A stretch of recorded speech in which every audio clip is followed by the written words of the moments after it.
veamos cómo ha sido el mar en nuestro contexto histórico. Desde Caral, hace 5.000 años, el mar tuvo una importancia especial. El uso del mar por las culturas preincaicas, incaicas, obviamente en la exploración, el uso del mar para explorar y para comerciar, por el caso de Tupayupanqui, la conquista vino por el mar. Con el virreinato del nuevo de Perú, de España, lo que hubo fue obviamente proteger el comercio marítimo con la península, crear la Armada del Sur para proteger las vías marítimas, los puertos como vía de salida, las capitanías para la parte administrativa y la escuela náutica para la preparación del personal. Obviamente, en el tiempo también, ¿qué cosa fue sucediendo?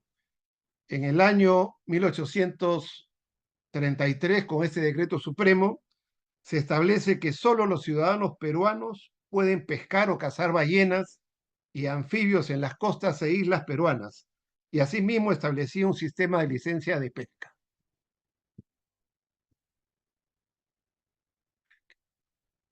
Con el decreto supremo de 1840, lo que se genera es que todo buque que no sea peruano le era prohibido pescar en las costas e islas que pertenecían al Estado, y que si alguien se encontraba pescando, incurría en pena de decomiso. ¿Cuál era la distancia establecida en ese entonces para lo que consideraba el mar peruano? Una legua. Después, en el interín, a finales del 1880-89, ya para efectos penales, en el primer Congreso Sudamericano de Derecho Internacional Privado, que se celebra en Montevideo, se establecen aguas territoriales para efecto de jurisdicción penal, ¿no? Que el Perú también participa. Y recién en 1934, a través del reglamento de visita y permanencia de buques y aeronaves en aguas territoriales peruanos, se señala que las aguas territoriales se extienden hasta las 3 millas del límite de la más baja marea.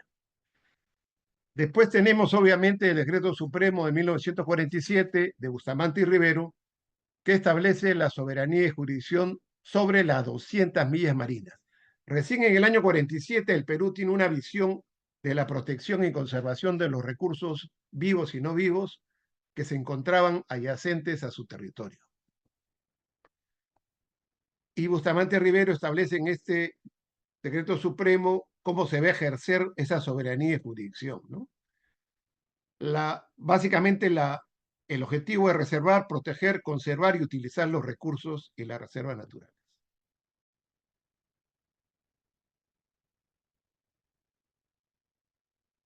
En 1851 se crea también el Reglamento de Marina Mercante, donde establece las nuevas normas que tenía que tener sobre lo que eran las funciones de las capitanías de puerto, básicamente para un efecto de control sobre la pesca.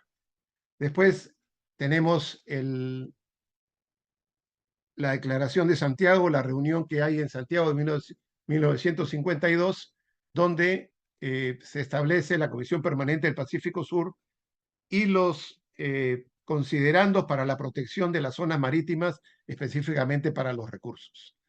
En el año 54, la captura de la flota nazis con unidades de la Marina peruana para proteger de la depreciación de los cetáceos. Era la flota de este magnate griego nazis con bandera panameña que venía a cazar ballenas y es capturada y se le pone $3 millones de multa.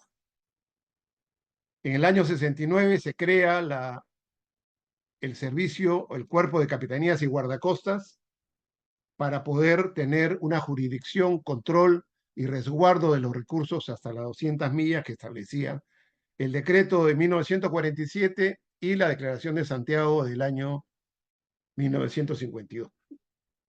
En tanto, en Naciones Unidas se venían generando conferencias para ver qué hacer con el derecho del mar, cómo podían actuar los estados en el derecho del mar. La del año 58, la de 60, que llegan a algunos acuerdos, y la de 1973, que comienza ese año y termina, como todos conocemos, en 1982. En tanto, ¿qué pasa al interior del Estado? El entonces Ministerio de Marina, a través de la Dirección General de Intereses Marítimos, en ese entonces Dirección General, encarga hacer el diagnóstico y evaluación de la realidad marítima del Perú planteándose cuáles debían ser los intereses nacionales del Perú en el mar y a la vez formular las estrategias para lograr su desarrollo armónico. A través de unos consultores se hace un estudio completo de todas las actividades que se hacían en el mar y se establece un proyecto. ¿Cuál es el proyecto? La formulación de una política oceánica y marítima del Perú en coordinación con organizaciones sectoriales que estén ligadas al quehacer marítimo. ¿Para qué? Porque eso permitiría viabilizar la capacidad de crear, desarrollar y defender los intereses marítimos del Perú, que son la razón de ser del poder naval. Esa era la visión del inicio de los años 80, en tanto en Naciones Unidas se estaba desarrollando la tercera conferencia del derecho del mar. En 1990, el Instituto de Estudio Histórico Marítimo, a través de la Comisión de Estudios Estratégicos, elabora el primer proyecto de política marítima con una serie de consideraciones. Ahí en la diapositiva ven ustedes pues quiénes conformaban la Comisión de Política Marítima, el almirante Arrospi, el almirante Carcelén, el almirante Durán, fue presidida por el almirante Inacochea Queirolo, estuvo el almirante Llosa, don Federico Salmón de la Jara, el ex ministro Luis Barras Caballero, todavía tenemos al almirante Jorge Villalobos con nosotros y Luis Felipe Bellena y un comité de trabajo. ¿Qué cosa es lo que había considerado ahí?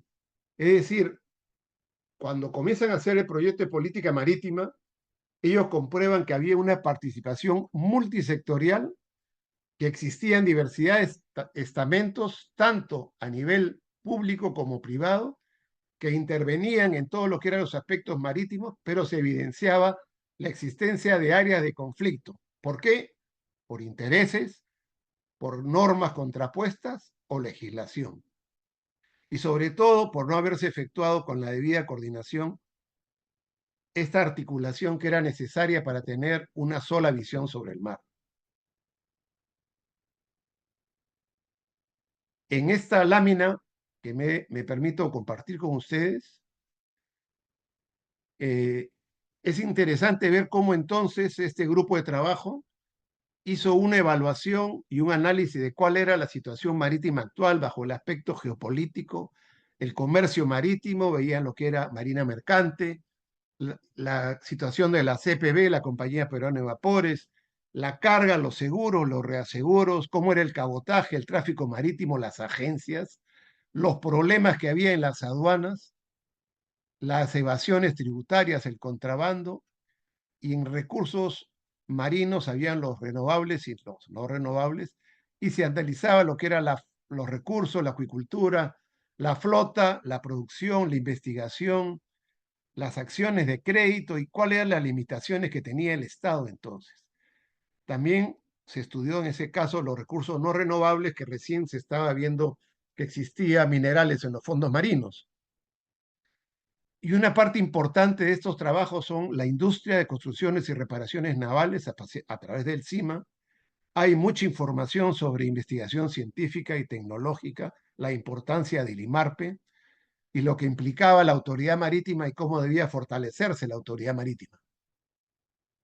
Por otra parte, se hablaba del Código de Comercio, los deportes náuticos, que los unían un poco a lo que era la identidad o la conciencia marítima, y termina proponiendo a partir de la página 100 una política marítima donde establece objetivos y políticas para los temas que ya hemos visto, ¿no?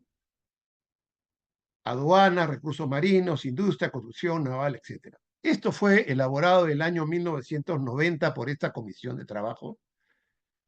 En esta diapositiva trato de compartir con ustedes más o menos cuáles eran los objetivos o líneas específicas y las políticas.